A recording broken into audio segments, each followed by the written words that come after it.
Hello. ఈ వీడియోలో మనం ఫస్ట్ ఇయర్ స్టూడెంట్స్ ఎవరైతే ఉన్నారో, ఇప్పుడు కొత్తగా అడ్మిషన్ తీసుకున్న వాళ్ళు, రెగ్యులర్ వాళ్ళైనా, సెల్ఫ్ ఫినాన్స్ వాళ్ళైనా, పేమెంట్ వాళ్ళైనా, ఏ సీట్ అయినా సరే, అసలు స్కాలర్షిప్ ఎంత వస్తుంది, ఫీ రియంబర్స్మెంట్ ఎంత వస్తుంది, మనం ఎంత పే చేయాల్సి ఉంటుంది అనేది ఒక్కసారి చూద్దాం. నేను విత్ ప్రూఫ్స్ చూపిస్తాను మీకు, అంటే అఫీషియల్ సర్క్యులర్ చూపిస్తాను మీకు. అయితే ఇన్ని రోజులు మనం డిస్కస్ చేసుకున్నాం, సెల్ఫ్ ఫినాన్స్ వాళ్ళకి ఇంత ఫీజు ఉంటుంది, రెగ్యులర్ వాళ్ళకి ఇంత ఉంటుంది అనేది మనం ఓవరాల్గా డిస్కస్ చేసుకున్నాం. బట్ ఇప్పుడైతే నేను అఫీషియల్ సర్క్యులర్ చూపిస్తూ అసలు ఆ ఫీ ఎప్పుడు పే చేయాలి, ఎంత పే చేయాలి అనేది నేనైతే క్లియర్గా చూపిస్తాను. సో దానికన్నా ముందు మీరు ఇంకో విషయం తెలుసుకోవాల్సి ఉంటుంది. ఏంటంటే అసలు మీ కోర్స్ ఫీ ఎంత ఉంది, మీ కోర్స్ ఒకవేళ మీకు వచ్చిన సీట్ రెగ్యులర్ అయితే మీ రెగ్యులర్ కోర్స్ ఫీ ఎంత ఉంది, మీకు వచ్చిన సీట్ సెల్ఫ్ ఫినాన్స్ అయితే, పేమెంట్ అయితే దానికి కోర్స్ ఫీ ఎంత ఉంది, మీ యూనివర్సిటీలో అంటే కాకతీయ, శాతవాహన, మీ యూనివర్సిటీలో ఆ కోర్స్ ఫీ ఎంత ఉంది అనేది చెప్పేసి ఫస్ట్ మీరు తెలుసుకోవాలి. అది తెలుసుకున్న తర్వాతనే మీరైతే ఎంత ఫీ పే చేయాల్సి ఉంటుంది అనేది మీకు అర్థమవుతుంది. సో మీకు ఇక్కడ సిపి గెట్ సైట్లో మీకు ఇక్కడ tentatively university wise college list అని ఉంది కదా. సో దాని మీద క్లిక్ చేస్తే మీకు అన్ని యూనివర్సిటీస్ లిస్ట్ అయితే వస్తుంది. సిపి గేట్లో పార్టిసిపేట్ చేస్తున్న అన్ని యూనివర్సిటీస్ లిస్ట్ వస్తుంది. సో మీకు ఏ యూనివర్సిటీలో సీట్ వచ్చింది, సపోజ్ మీకు ఉస్మానియా యూనివర్సిటీలో సీట్ వస్తే ఉస్మానియా యూనివర్సిటీ పైన క్లిక్ చేయండి. అండ్ ఒకవేళ మీకు ఉస్మానియా యూనివర్సిటీ సబ్ క్యాంపస్ అయినా, మెయిన్ క్యాంపస్ అయినా, అఫిలిటేటెడ్ కాలేజ్ అయినా సరే మీరు ఉస్మానియా యూనివర్సిటీ పైనే క్లిక్ చేయాల్సి ఉంటుంది. సో అట్లా మీరు ఏ యూనివర్సిటీలో సీట్ వచ్చిందో దానిపైన మీరు క్లిక్ చేసుకోండి. క్లిక్ చేసిన తర్వాత ఆ యూనివర్సిటీలో ఉన్న అన్ని courses, regular courses, self finance కోర్సెస్కి ఎంత ఫీ పేమెంట్ ఉంది, ఎంత ఫీ స్ట్రక్చర్ ఉంది అనేది చూపిస్తుంది మీకు. ఒక నిమిషం నేను చూపిస్తాను మీకు. సో మీరు అట్లా క్లిక్ చేయగానే మీకు ఇట్లా పీడిఎఫ్ డౌన్లోడ్ అవుతుంది. సో మీరు ఆ డౌన్లోడ్ పీడిఎఫ్ని మీరు చూడొచ్చు. మీ కోర్స్ ఎక్కడ ఉంది, ఎంత ఫీ ఉంది, రెగ్యులర్ అయితే ఎంత ఉంది, సెల్ఫ్ ఫినాన్స్ వాళ్ళకి ఎంత ఉంది చూసుకోవచ్చు. సో ఇదంతా ఇప్పుడు మీకు చెప్పిందంతా కూడా ఫస్ట్ ఒక బేసిక్ లెవెల్ అన్నమాట. కనీసం మీ కోర్స్ ఫీ ఎంత ఉందో మీకు తెలిసి ఉండాలి. సో మీరు మీ కోర్స్ ఫీ చెక్ చేసుకున్న తర్వాత ఇప్పుడు నేను అఫీషియల్ సర్క్యులర్ చూపిస్తాను. రైట్, మీరు స్క్రీన్ మీద చూడవచ్చు అఫీషియల్ నోటీస్ ఇది.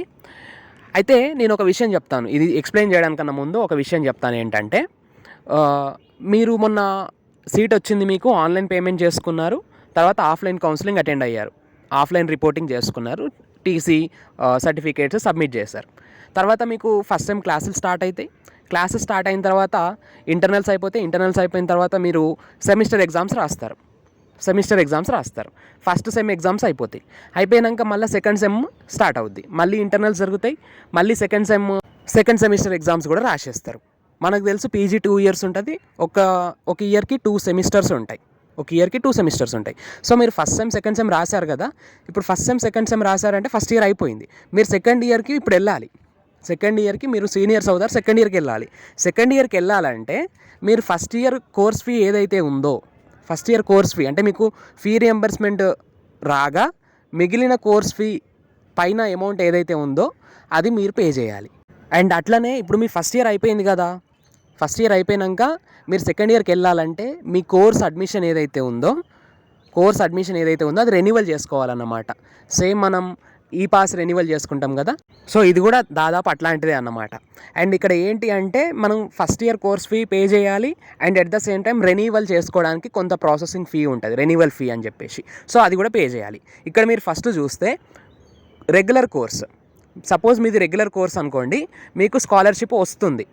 బ్రాకెట్లో చూడండి స్కాలర్షిప్ హోల్డర్ అని ఉంది. సో మీకు రెగ్యులర్ కోర్స్ అయి ఉంటే, అట్లాగే మీకు స్కాలర్షిప్ ఎలిజిబుల్ ఉంటే మీరు 490 రూపీస్ ప్లస్ 240, 490 ప్లస్ 240 మీరైతే పే చేయాల్సి ఉంటుంది. ఎందుకు అంటే మీరు సెకండ్ ఇయర్ అడ్మిషన్ రెన్యువల్ చేసుకోవాలి కాబట్టి, సెకండ్ ఇయర్ కూడా మీరు చదవాలంటే ఈ అమౌంట్ పే చేస్తేనే మీరు సెకండ్ ఇయర్కి మీ అడ్మిషన్ అనేది రెన్యువల్ అవుతుంది అన్నమాట. మీరు ఇక్కడ ఒకసారి గమనిస్తే ఈ 490 ఏదైతే ఉందో, ఇప్పుడు మీరు రెగ్యులర్ ఫీజు ఎంత ఉంటుందంటే 21,000 ఉంటుంది, 21,490 రూపీస్ అట్లా ఉంటుంది. సో మనకు ఫీ రియంబర్స్మెంట్ 21,000 వస్తుంది ఫస్ట్ ఇయర్కి. ఆ మీద 490 రూపీస్ ఏదైతే ఉందో రెగ్యులర్ వాళ్ళకి, ఆ 490 రూపీస్ ఏదైతే ఉందో అది పే చేసుకోవాలి. And at the same time ఈ 240 రూపీస్ ఏదైతే ఉందో అది రెన్యువల్ ప్రాసెసింగ్ ఫీ అన్నమాట, అంటే అడ్మిషన్ రెన్యువల్ కోసం పెట్టిన ఫీ అన్నమాట. సో మీరు సెకండ్ ఇయర్కి వెళ్ళాలంటే ఈ 240 రూపీస్, అట్లాగే స్కాలర్షిప్ 21,000 వచ్చినాక ఆ పైన అమౌంట్ ఏదైతే ఉందో ఆ 490 రూపీస్ రెగ్యులర్ వాళ్ళకి, ఆ 490 ప్లస్ ఈ 240 పే చేయాల్సి ఉంటుంది. ఎవరైతే రెగ్యులర్ కోర్సు అది కూడా స్కాలర్షిప్ ఎలిజిబుల్ ఉంటారో వాళ్ళు మాత్రం ఈ ఫీ స్ట్రక్చర్ ఉంటుంది.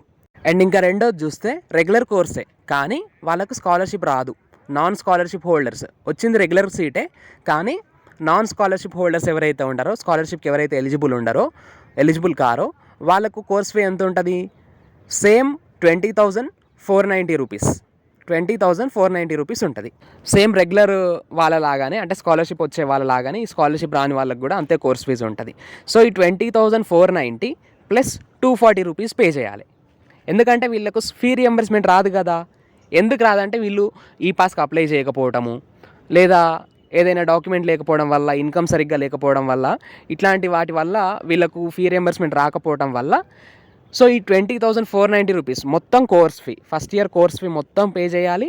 At the same time renewal amount ఏదైతే ఉందో 240 రూపీస్ అది కూడా కలిపి పే చేయాలి. సో మీకు ఇక్కడ డిఫరెన్స్ అర్థమవుతుండొచ్చు. ఫీ రియంబర్స్మెంట్ వస్తే మనం పే చేయాల్సింది ఓన్లీ హండ్రెడ్స్లోనే ఉంటుంది. బట్ మనకి ఎప్పుడైతే ఫీ రియంబర్స్మెంట్ రాదో మనం పే చేయాల్సింది థౌజండ్స్లోకి వెళ్తుంది. మొత్తం కోర్స్ ఫీ పే చేయాలి, at the same time renewal fee కూడా పే చేసుకోవాలి. ఇక సెల్ఫ్ ఫినాన్స్ సీట్స్ విషయానికి వస్తే మీరు ఒకసారి చూడవచ్చు. ఇక్కడ సెల్ఫ్ ఫినాన్స్ సీటు కానీ ఫీ రియంబర్స్మెంట్ వస్తుంది.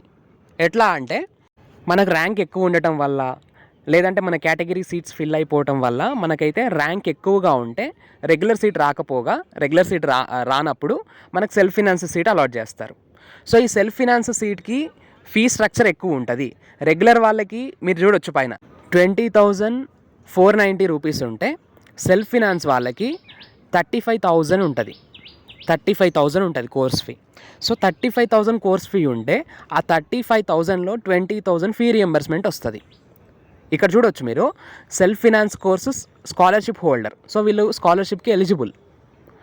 సో 35లోంచి 20,000 ఫీ రియంబర్స్మెంట్ పోతే 15,000 పైన అమౌంట్ ఉంటుంది కదా.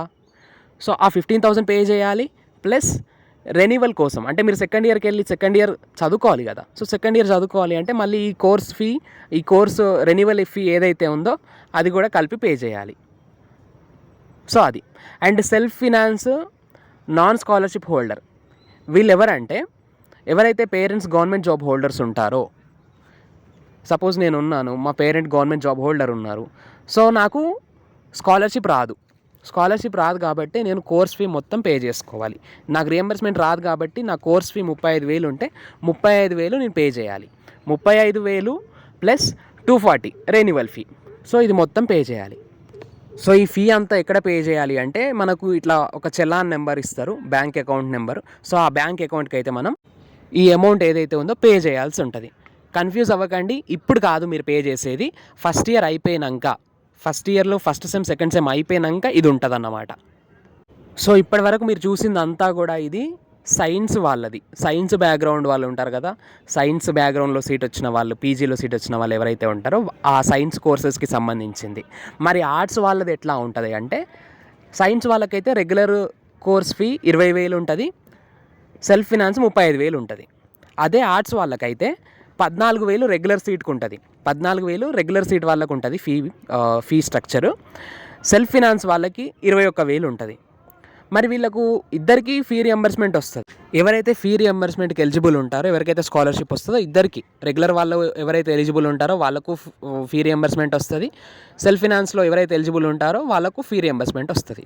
సో ఫీ రియంబర్స్మెంట్ ఎంత వస్తుంది ఆర్ట్స్ వాళ్ళకంటే 14 నుంచి 18 మధ్యలో వస్తుందంట ఫీ రియంబర్స్మెంట్. 14,000 to 18,000 వస్తుంది.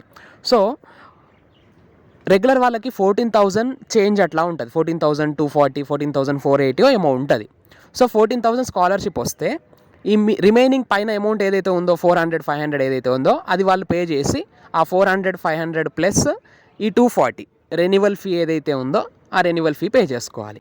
అదే ఆర్ట్స్ వాళ్ళు సెల్ఫ్ ఫినాన్స్ సీట్కి ఫీ రియంబర్స్మెంట్ ఎంత వస్తుంది అంటే 14 నుంచి 18 మధ్యలో. మనం కరెక్ట్గా చెప్పలేము, ఒక్కొక్కసారి ఒక్కొక్కరికి ఒక్కొక్కలాగా పడుతుందని చెప్పేసి నేను విన్నాను. కొంతమందికి 14,000 పడవచ్చు, కొంతమందికి 15,000, 16,000 అట్లా పడుతున్నాయని చెప్పారు. సో సపోజ్ 15,000 వచ్చింది సెల్ఫ్ ఫినాన్స్ స్టూడెంట్స్కి ఫీ రియంబర్స్మెంట్ 15,000 వస్తే మనకు కోర్స్ ఫీ ఎంత ఉంది? 21,000 ఉంది. సో 21 అంటే మనకి ఇక్కడ పైన 15,000 ఫీ రియంబర్స్మెంట్ పోగా ఫీ రియంబర్స్మెంట్ రాగా పైన ఇంకొక 6,000 అడిషనల్గా ఉంటుంది. సో ఈ 6,000 ప్లస్ ఆ రెన్యువల్ ఫీ ఏదైతే ఉందో 240 ఎంత ఉంటుంది. సో ఆ రెన్యువల్ ఫీ ఈ పైన అడిషనల్ అమౌంట్ ఏదైతే ఉందో అది మొత్తం కలిపి కట్టుకోవాల్సి ఉంటుంది. ఇది ఓన్లీ ఫీ రియంబర్స్మెంట్కి అంటే స్కాలర్షిప్కి ఎలిజిబుల్ ఉన్న క్యాండిడేట్స్కి మాత్రమే.